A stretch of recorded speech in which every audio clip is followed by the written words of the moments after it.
சுவாமி சரணம். சுவாமியே சரணம் ஐயப்பா.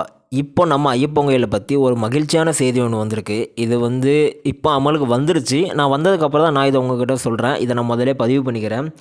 சமீபத்தில் பார்த்தீங்கன்னா எந்த வருஷமும் இல்லாத அளவுக்கு இந்த கார்த்திகை மாதம் பிறந்ததுலேருந்து ஒரு வாரம் ஐயப்பன் கோயிலை ஸ்தம்பிச்சு போச்சு. எதனாலன்னு பார்த்தீங்கன்னா 1,00,000 2,00,000 பக்தர்கள் ஒரே இடத்துல குவிச்சிட்டாங்க.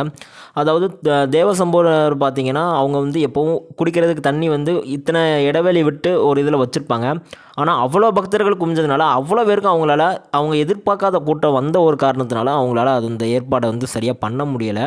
அது அவங்களோட தப்பு இல்லை. இது அறியாமல் நடந்த ஒரு விஷயம் தான்.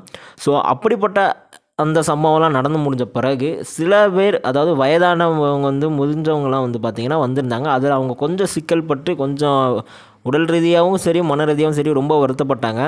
அதெல்லாம் நம்ம செய்திகள் வாயிலாகவும் இன்ஸ்டாகிராம், யூடியூப் இது வழியாகவும் பார்த்தோம். நம்மளும் நிறைய அப்டேட் பண்ணிகிட்ருக்கோம். ஸோ அதனால் நம்ம சேனலை இன்னும் ஃபாலோ பண்ணாதவங்க ஒரு ஃபாலோ பண்ணிக்கோங்க. கமெண்டில் சுவாமி சரணம், சுவாமியே சரணமையப்பா பண்ணிடுங்க. இப்போ பார்த்தீங்கன்னா நம்ம குழந்தைகள், அதாவது சபரிமலைக்கு பார்த்திங்கன்னா 10 வயசுக்கு உள்ள குழந்தைகள் கண்டிப்பாக கூப்பிட்டு போவாங்க. அதுக்கப்புறம் பார்த்திங்கன்னா 60 வயசுக்கு மேலே உள்ள பெண்மணிமார்கள்லாம் வருவாங்க. இதுக்கு காரணம் அது நம்ம தனி வீடியோவில் பார்க்கலாம். இப்போ இந்த குழந்தைங்களுக்கு நம்மளுக்கு என்ன சேஃப்டி பண்ணியிருக்காங்க, நம்மளை ஆச்சரியப்படுத்துகிற மாதிரி நம்மளுக்கு கேட்டால் நம்மளை ஆஹா அப்படிங்கிற மாதிரி ஒன்று பண்ணியிருப்பாங்க இல்லையா? அது என்னன்னு பார்த்தீங்கன்னா, குழந்தைங்களுக்கு உள்ள பம்பாயிலேருந்து மேலே நீங்கள் குளிச்சுட்டு வரும்போது உங்களுக்கு ஒரு டேக் ஒன்று கொடுப்பாங்க. குழந்தைங்க கையில் அதில் இப்போ உங்களோட குழந்தைகள் இருக்குன்னா உங்களோட தந்தையான உங்கள் பேர் இருக்கும், அப்புறம் உங்கள் ஃபோன் நம்பர் இருக்கும், உங்கள் வீட்டு முகவரி இருக்கும். அண்ட் அதுபோக அதில் ஒரு QR இருக்கும். அந்த QRலையும் உங்களோட டீட்டெயில்ஸ் ஃபுல் பண்ணி வச்சுருவாங்க.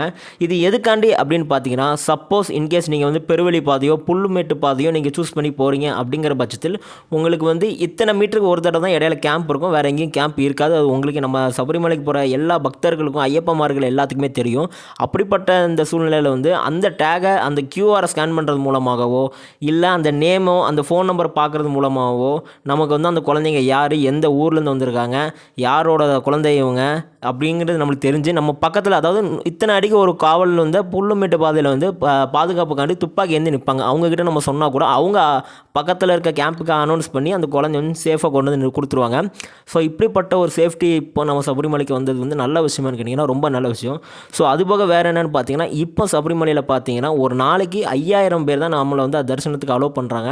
அந்த 1,00,000 பேர் நம்ம படாத பாடுபட்டு சிக்கல்கள் அனுபவித்த பிறகு இனிமேல் அந்த சிக்கல் யாரும் அனுபவிக்கக்கூடாது அப்படிங்கிற ஒரு காரணத்தில் சபரிமலையில் தேவசம்போராக இருக்கும், காவல்துறையாக இருக்கட்டும், கேரளாவோட அரசாங்கம் மறுபடியும் இதில் ரொம்ப தீவிரமாக இருக்காங்க. அதனால் இந்த 5,000 பேர் அனுப்புறது அலோவ் பண்ணுறதுங்கிறது ரொம்ப நல்ல விஷயம். ஸோ சபரிமலையில் இன்னும் என்ன சேஞ்சஸ் கொண்டு வந்தால் நல்லாயிருக்கும் அப்படிங்கிறத நீங்கள் நினைக்கிறீங்களோ அதை நம்ம கமெண்ட் செக்ஷனில் சொல்லுங்கள்.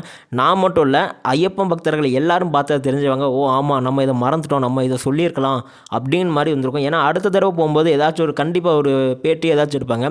அப்போ நம்ம வாயிலாக சொல்கிறது மூலமாக இது கேரளா அரசாங்கம், அதாவது உயர்நீதிமன்றம் காதுக்கு போய் அது இன்னும் பக்தர்களுக்கு இன்னும் ஏகப்பட்ட ஃபெசிலிட்டிஸை கொண்டு வரதுக்கு நல்ல ஒரு சின்ன வாய்ப்பாக இருக்கும்.